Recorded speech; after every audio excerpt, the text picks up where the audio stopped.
So, very first thing we're going to do is we're going to test the chat functionality, and I'm going to enter in the chat window a question. Where are you right now? Don't say your living room. We want to know where in the world are you right now. So go ahead and type in the chat window where you are. Ed's in Albuquerque. Ed's, good to see you again this morning. Jen's in St. Pete, Florida. Jen's actually in my backyard. Jen's my wife. I'm in the dining room. She's in the backyard. Ed Eubanks in Cincinnati. Jeff and Susan are in Gulfport. Penny's in South Pasadena. Alina, St. Pete. Bruce, you're in San Francisco. Megan, you're in Shore Acres. Geraldine from Locust Grove, Virginia. Rachel also in St. Pete. Lee is in Tampa. Thank you, everyone, for joining us. Oh, and Carol's here. I see Carol Kilby's joined us as well. I know she's north of us, up in Canada. First thing I want to do is I want to talk a little bit about the 4 paths. This is kind of the framework that we follow. And it's based on creation spirituality, the work of Matthew Fox. It's how we design the experiences and the rituals and the events that we hold together. It starts with the via positiva, which is that path of awe and wonder and gratitude. It then moves into the via negativa, which is the path of releasing and letting go and emptying out, the path of grieving, of shaking ourselves upside down and attempting to empty ourselves out completely. And only through that then do we move on to the third path, which is that via creativa, that path of birthing and creation of what we're putting into the world. And then finally, that via transformativa, the path of justice and awakening and awareness and transformation, the path that is our sacred work. So it's through those 4 paths that we design most everything we do. And in the spirit of those 4 paths, I'm going to post our next question, which is in the chat right now. What are you grateful for? What are you grateful for today, this week, this month? What is filling you with awe, wonder, joy? And while you are responding to that question, I'm also going to unmute Alina and hand the circle over to her. And again, you can switch between speaker view and gallery view. Speaker view makes the person who's speaking the largest thing in your window. Gallery view turns us all into the Brady Bunch and puts us all into those little tiles. So you can switch between speaker view and gallery view. But right now, turning it over to Alina, who is going to bring us along a little deeper onto the path of the via positiva and assist us in some movement and some stretching this morning. Alina, I turn it over to you. Thank you. Yes, thank you so much, Joran. So as you're typing in what you're grateful for, keep putting that in there. As you have new thoughts, keep writing it in the chat. But when you're not writing, just find a nice straight spine. So we'll ground the feet down, sitting nice and tall in your chair or on the ground, wherever you are. And just take a few shoulder circles back. So we're just gonna get any tension that we have from the last time we saw each other and just roll that out of the shoulders. I like that, Jordan. You can do big arm circles back too. It feels so good. Circling your wrists, moving your fingers. So really any movement in the neck and in the arms and in the shoulders. We're just stretching it out, getting into our bodies. And allowing our rib cages to be more open through these gentle stretches, so that we can breathe together. So even though we're all over literally in different countries right now, we can still breathe together to start our circle. So let's start by exhaling first. And then take a deep breath in through the nose. Hold it at the top. And then exhale out the mouth or nose. Hold empty at the bottom. And then repeat. Big inhale. Fill up all the way, hold, and then release. Get empty, hold, and one more big breath like that. Inhale, Inhale so much more than you have all week, all month, all year. And then let it go and get emptier than you've been all day, all week, all year. And let that next breath be fresh and new and revitalizing. Namaste. Thank you guys for joining me in some stretching and some breath work. We now enter the via negativa, which is a chance to release and let go. Chance to grieve, a chance to empty. For those of you who brought candles with you, go ahead and light those now. For those of you who brought a stone, you may hold those now. I'm going to put another question in the chat, and that is, what are you letting go of? So what are you willing to let go of? What are you willing to release? What do you feel the need to unhook and let drift away? And while we contemplate that and respond to that, we're going to spend just a few minutes in silence with one another. I'm going to mute myself for a couple minutes here, and we'll just spend some time in silence with one another in contemplation of the via negativa.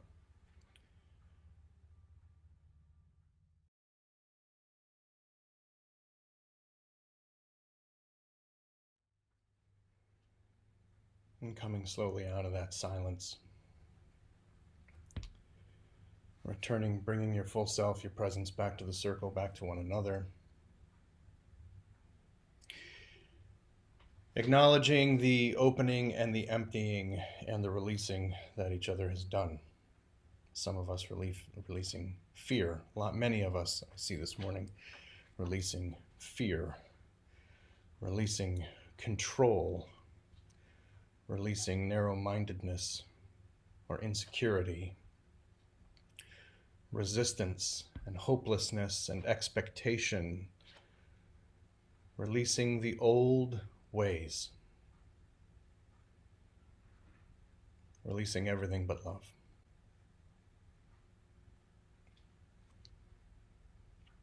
I want to thank everybody for holding that space for one another. There's a tradition we have in the park when we're together where we share stones, we share stories, and I miss that. I miss that, but reimagining this circle for a virtual setting has been a positive challenge. And this has been fruitful in different ways than that in-person experience has been for us in the past. And I want to just kind of acknowledge that as well. And also there's Ashton. Ashton says hello. We want to move now into that third path, which is the via creativa, that path of creation and birthing. Question I'll pose now in the chat is, what are you creating? What are you giving birth to? And as we respond to that, and as we type in the chat and play with that idea, the via creativa is also the path of play. And so I'm asking us all to get into that spirit this morning as well. Return again, return again, return to the land of your soul. Return again, return again, return to the land of your soul. Return to who you are, return to what you are. Return to where you were born and reborn again. Return to who you are. Return to what you are. Return to where you were born and reborn again.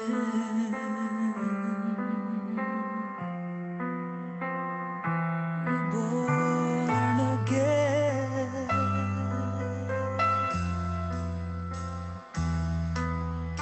Return again. Return again. Return to the land of your soul. Return again. Return again. Return to the land of your soul.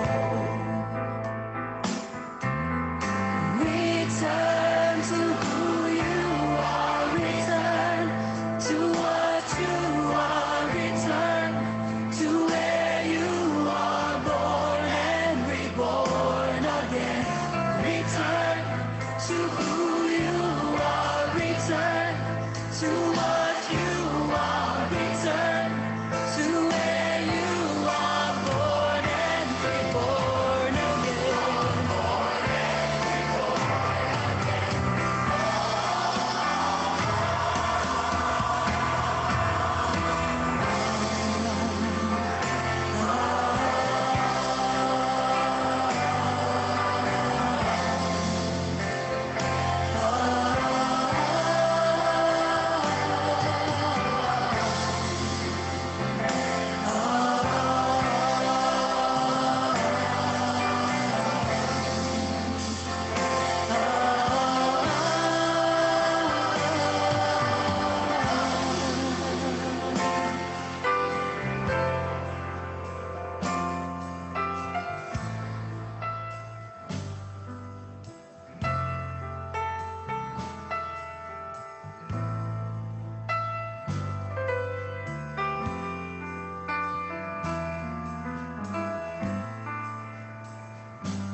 Return again, return again, return to the land of your soul. Return again, return again, return to the land of your soul. Return to who you are, return to what you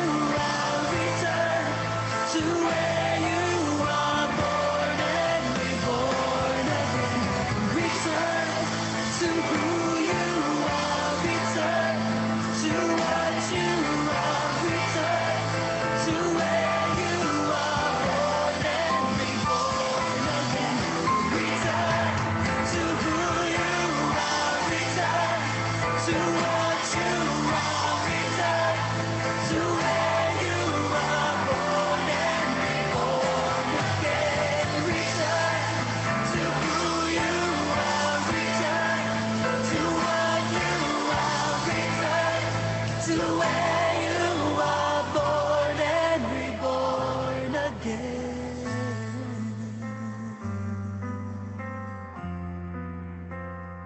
Reborn again.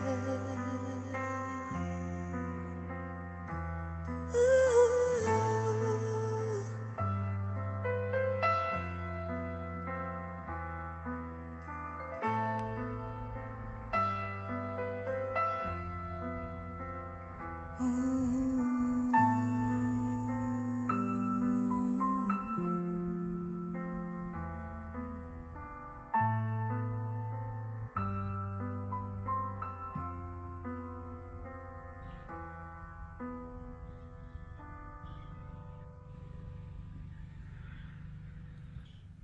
The next question. As we enter the path of the Via Transformativa, the path of justice and transformation, the path that is that which we will blaze as we go back out when we leave this circle and re-enter the world, taking back into the community what we've learned or the elements of ourselves that have changed. The question then becomes, what are you now committed to? What is the change that you are committed to making in the world? What is your sacred work? So I'm going to post that question in the chat now and allow you all to respond to that. What is your sacred work? What is the change you are committed to making in the world?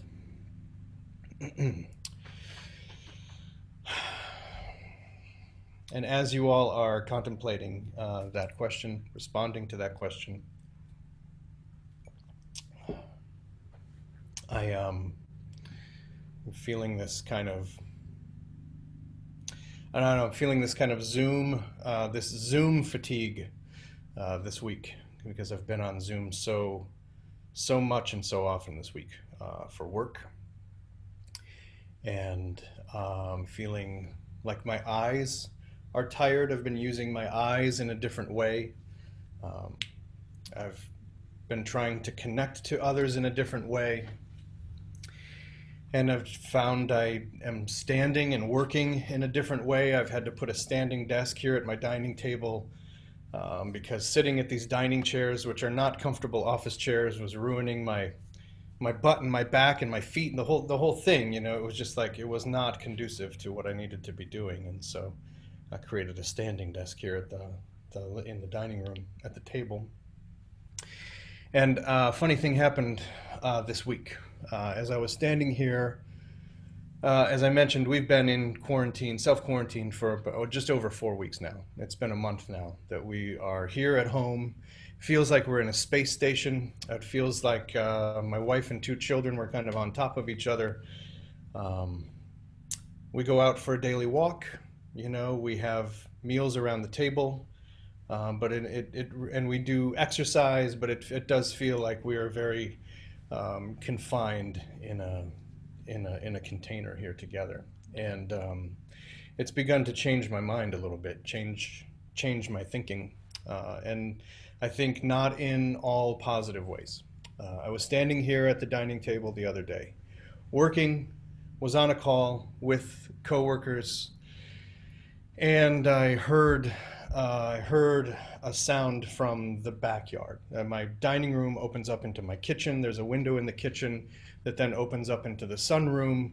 The sunroom then has a door that opens up to the backyard. And through the kitchen window, from the sunroom with the door open to outside, I heard this calling. I heard this kind of this hello, this sound that sounded like hello, hello sound as I was working and as I was on the call. And I didn't think anything of it. I thought, you know, I was so narrow, I was so head down focused on the work that I thought, well, somebody else is going to deal with that, and I'm just going to stay on the call and get my work done. And I was in conversation with my coworkers when I heard the voice kind of say some other things, and then it started again with a hello, hello, and it didn't sound like a familiar voice, didn't sound like any voice I'd ever heard before in my life. And I thought, what is that sound? And I said, hold on a minute, and I muted myself on the call, and I walked into the kitchen. And through the kitchen window looking out into the sunroom, I saw this shape. I saw this figure standing in our back door. and it was an unfamiliar shape. It was small, child, like with dark hair. And you saw Ashton here a minute ago. He's got blonde hair, and this kid had like dark, matted hair, and he was standing with this posture, and he was crying out, "Hello, hello!" And I immediately, my body froze up. My body froze, and I was afraid in that moment where where I was thinking to myself, who is this child who's wandered in through our gate or through our fence? What does he need? He's been calling this whole time. Did his parents send him here? Are his parents okay? Should I go out and interact with him? He's in our house. He's standing in the door at this point, and I'm wondering, do I go back there and like see what he needs, or do I tell him to wait? And you know, any other time I would have rushed into that sunroom and said, "Hey kid, what can I do? How can I help you?" I was in this state of panic and state of fear because it was unfamiliar and because it was the unknown. And I just took a breath, and it didn't pause for long, but I stepped out through the kitchen into the sunroom, and as I crossed that threshold and the light was there in the back room and I saw who it was Ashton. His hair was wet, and so it was dark, and I didn't recognize him because he was shivering. He had gone out into the pool, and I didn't know it, and he had forgotten his towel. And so he was standing in the doorway, shivering and hunched over like this. So that's why the posture looks strange. And he was crying out, "Hello, hello," not daddy, right? Just hello. He was crying out hello. And in that moment, I took a huge sigh of relief. I took a huge breath, but I also realized something in me had shifted.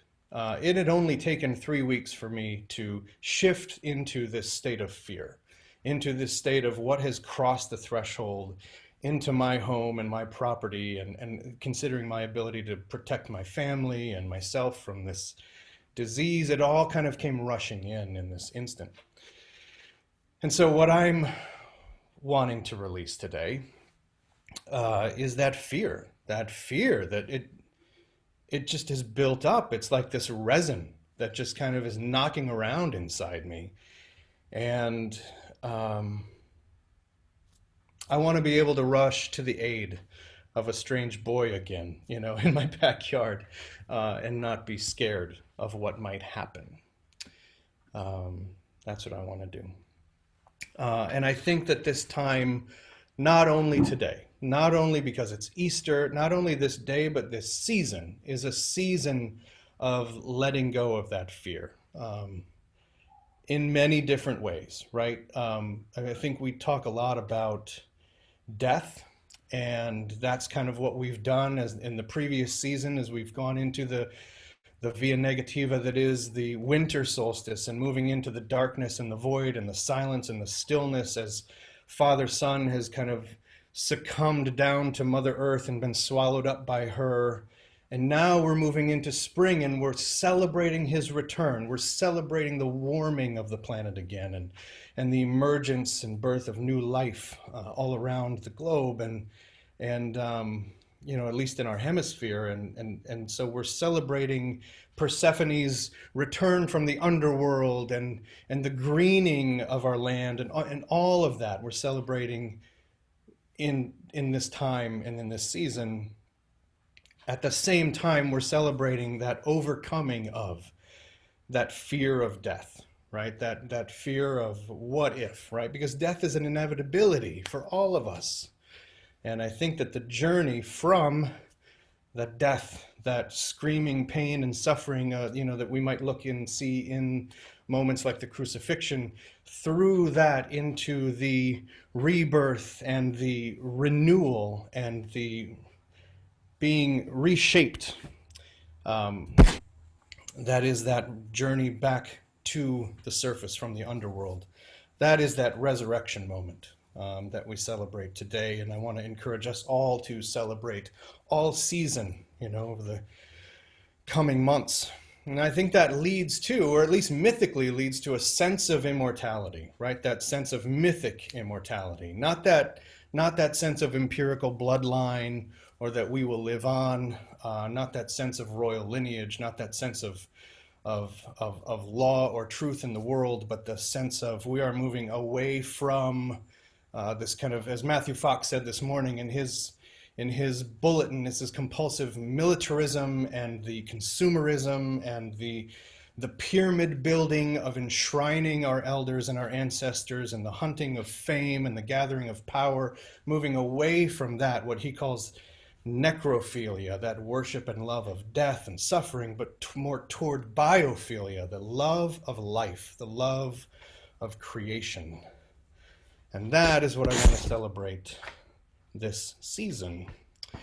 So what we're going to do is separate into some breakout rooms. We're going to separate into small groups, and we're going to have a discussion, not about politics, not about morality. We're going to talk about what we are committing to. We're going to talk about how we plan to transcend and live beyond that fear of death.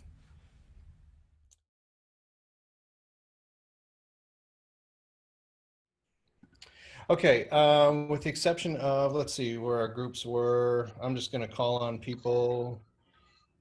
Megan, would you unmute yourself? And will you tell us what your main takeaways were from your group? How are you feeling like the group this consensus was? How are we going to like be reborn from this? Right? What were your main takeaways? I think the last thing said is my main takeaway. We had a beautiful discussion, but the last thing said was to contemplate worshipful problem solving. And I added sacred problem solving. That there's a time for stillness and there's a time for contemplation, and that time is sacred and needs to be honored to get to the next phase of meditation or worship, which is taking action. So we kind of talked about what death meant. We talked about depression and anxiety and how death is found in that, and then the necessity to be still and take that sacred space to honor all of those little places of death and to sit with them, and then how there is a third day, and that is where we can rise and take action. Nice. Thank you, Megan.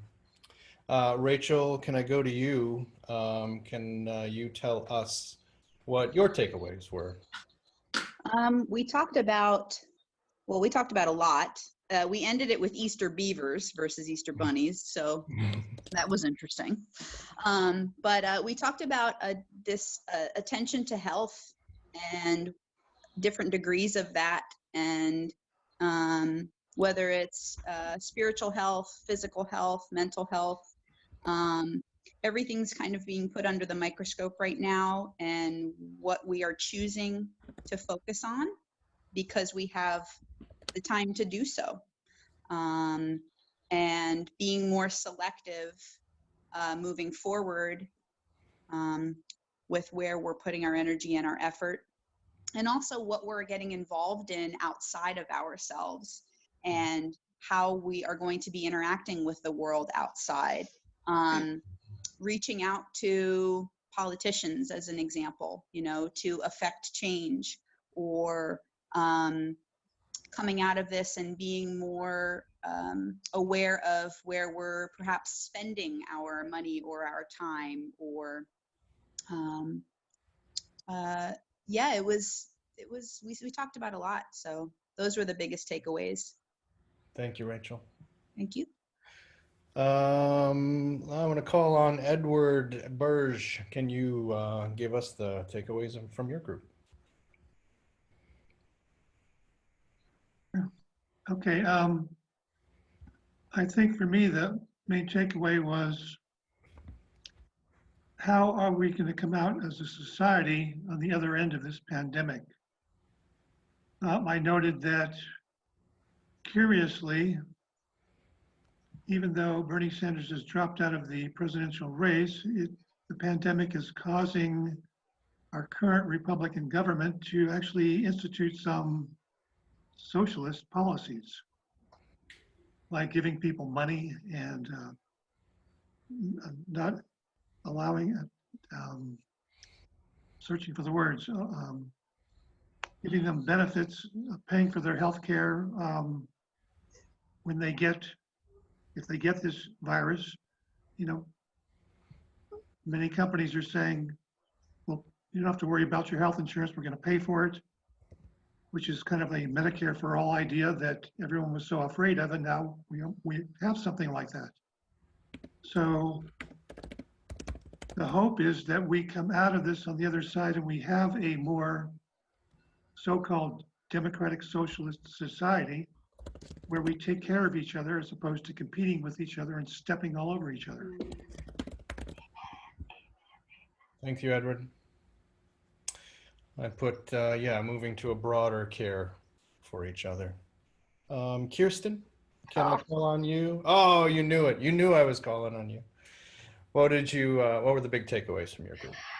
Oh gosh, so many. Like reworking your focus,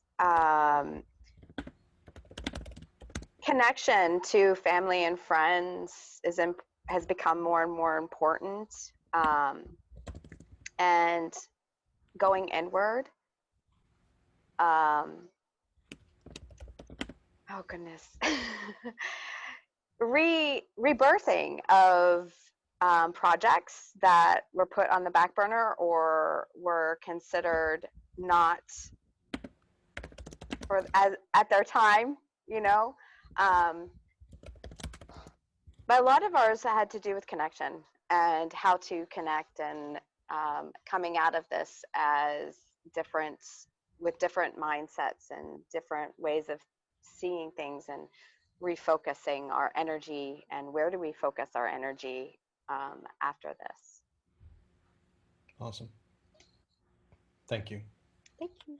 I know in our last circle that we had a couple of weeks ago, Carol was there, and one of the big takeaways from that discussion was we are going to be very deliberate about who we call into our community after this is all said and done, because we know that it is up to us now who we let 6 feet from us, or who we give a hug to, or right, like that choosing when we re-enter the world, that discernment is going to be part of that process, not only physically, but yeah, financially, right, within the marketplace, choosing to rush back to those businesses that, thank God they're still open. Here, let me give you some money. I'm so glad you survived, right? That reconnection on the ground is going to be part of that return to life. Denise is going to guide us through a meditation, and I'm going to pull up a little video that we'll watch as she's guiding us. So Denise, take it away. Thank you so much, Joran, and thank you for inviting me to offer this today. When Integral Church started, Kevin and I, we live in Tampa, and the meetings or the gatherings were held in St. Pete. It's not that far, but somehow on Sunday mornings we fell out of the effort of getting over there. And how beautiful this is that I can join the Integral Church gathering this way. So with either eyes closed or eyes open, Joran is going to be, I think, sharing his screen. Is that right, Joran? Okay, and so it's up to you.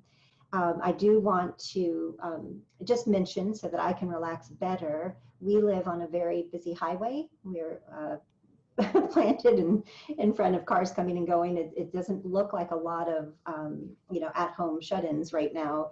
So I apologize if the sounds behind me sometimes overpower my own voice. But one thing that I've learned over my years of the spiritual path and meditation is that you have to be able, the mastery is in being able to come into a meditative mind state within the chaos. So I hope it's not terribly chaotic, but it's good to remind ourselves of that. So whether eyes are open, allow them to be softened. Soften the muscles around your eyes and soften your temples. If your eyes are closed, begin to relax your eye muscles fully. Allow for your inner vision.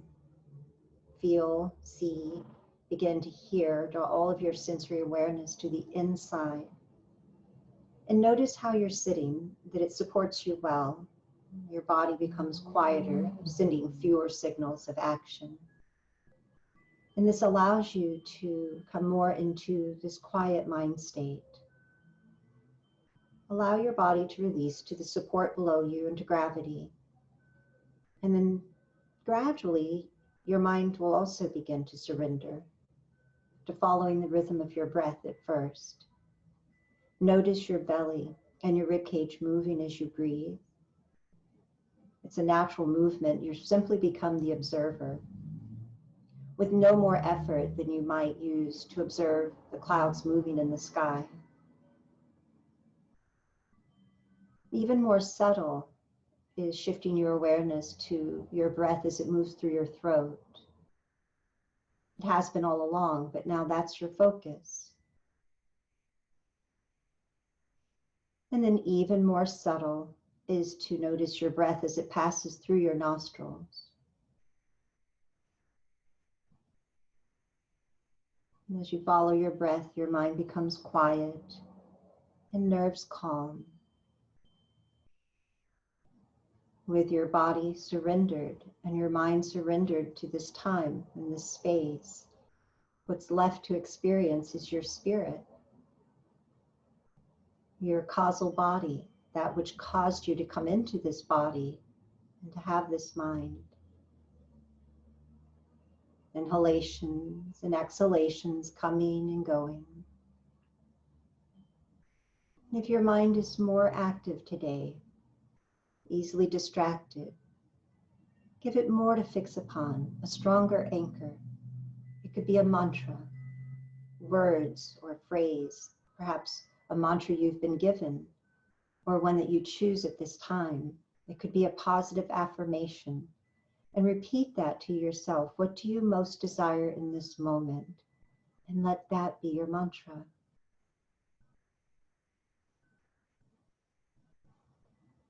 And in this quiet and peaceful place within that you've created, your inner sanctuary, it's always there. You've simply allowed yourself to enter it once again. If in this moment you feel at peace, content, maybe even happy, imagine that peace, contentment, and happiness is a white light. And as you breathe in and out this white light, it begins to radiate, to fill the space around you, the space you're sitting in, peaceful, content, and happy. And this white light cannot be contained. As you breathe in and out white light, imagine it filling your neighborhood, and everyone in this moment feels happy, content, and peaceful as you do right now. And imagine this light extending out beyond your neighborhood to fill the state in which you live. And it expands out to fill all the states of our country and beyond to all countries of this world, where all beings everywhere experience peace, contentment, and happiness in this moment. Breathing in and out white light, we know that we're contributing to the world's peace, happiness, and contentment. And if you're familiar with the Sanskrit chant that embodies this message, you're welcome in your space, in your home, to chant along, just 3 rounds. Loka samasta sukhino bhavantu. Loka samasta sukhino bhavantu. Loka samasta sukhino bhavantu.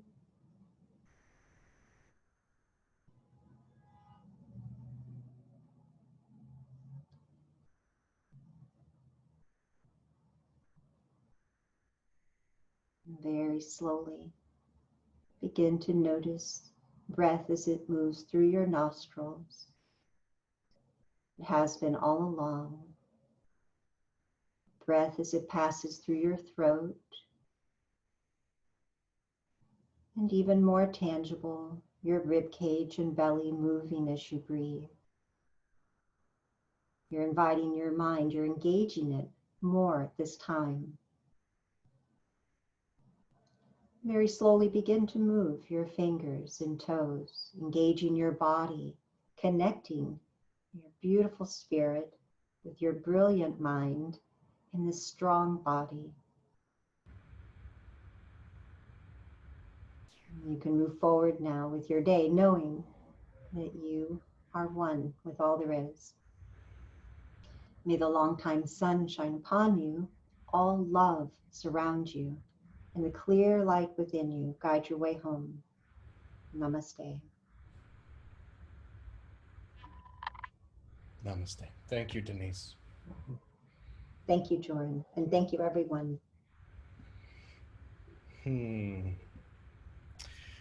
What a wonderful gathering today. This has been amazing, and every time I think about, just in the beginning when we started doing the circles in the park, when we started doing the circles in our living room, right, and then into the park and all of this, I think about, oh, what could go wrong and what might happen. That has begun anew for me with these virtual circles, and thinking, oh, what might glitch and what might I click on or not click on. Again, just proving again, 7 years later, that no matter what happens, it's perfect. It's exactly what needed to happen. It's okay. Has been a real joy and a real journey. So we're going to keep doing this. One of the announcements I want to make is that these are going to be bi-weekly. So we're going to do every other week. You can look for us again 2 weeks from now. What we'll probably do, we'll see how much time I have this week to kind of work on this video, but offer this circle next week as a replay for those who weren't able to join us. And then we'll have another in-person circle the week after that. And that kind of rhythm is feeling good so far. I'll keep you posted if that changes, but we'll do the live circle and then the replay, the live circle and then the replay. Coming up in May, there's one that's going to happen on a Saturday instead of a Sunday, because we've been asked to offer an integral church circle in collaboration with our Hungarian team for the Integral European Conference, which is happening now virtually in May. Instead of in person on the ground in Suffolk, it's going to happen online. So we'll be doing that Saturday. I think it's going to be real late at night in order to kind of land where their schedule needs to be for their programming, but we'll see, and I'll keep you posted about that. What other? We do a men's circle that we've been doing at the Meta Center, but we've moved our men's group now online as well. So for any guys that were on the call that want to join us for that, just to kind of a deep dive into how we're dealing with this and everything else as men, that happens on the last Tuesday of the month. So I encourage you to join us for that as well. You can find that info on either the Meta Center or the Integral Church page. And then, yeah, that's it. I also want to just paste into, let's see here, paste into the chat one last thing, and that is, well, it's not a link, because one of the other security measures that Zoom has enabled is that you can no longer paste live links into the chat. It's just going to be text. And if you want it to be a link, you got to copy it and then paste it into a browser and then open a new window. But I'm going to paste in our link for donations on PayPal. I don't want, selling is weird right now. It just feels so weird, especially in our business. It feels like we're not having the conversations around selling, and money is tightening up everywhere. And I hope that everyone is remotely supporting the businesses and the subscriptions that you guys want, like I said, to be there when you get back to real life. So I hope you all are doing that. And if you want to support Integral Church in any way, I just want to invite you to do it. That's all. So I've put in the donation link in the chat. Anything you guys can give at this point is so appreciated. And then the other thing is that we close with our integral dedication. So what I'm going to do is I'm going to unmute everybody, and I'm going to ask you all to repeat after me. May my consciousness and my behavior May May my my consciousness and my behavior behavior be of benefit to all beings in all places, be of benefit to benefit all to all beings beings, in all all places, all places, places, liberating all into the spirit liberating all liberating into the spirit all into the the spirit spirit of this and every moment. of of this this and and and every every moment. moment. Amen. Namaste. Aho, namaste. And I'm just going to leave everything unmuted. We've all spilled out into the lobby and we can talk to one another freely and openly. Thank you for being here again today. Rachel, it's so nice to see you. Oh, Amen. Susan. Hey, Seamus, it's so good to see you. Bye. Peace. Denise, you're so beautiful. great. Thank you. Thank Oh, you, thank Thank you. everyone. Thank you all. Good to see you, Thank you. Caitlin. Have we? Hi, Adam. Hey, Jen. Happy Easter. Happy Easter, everybody. And Penny, it was Happy great Easter. to see you.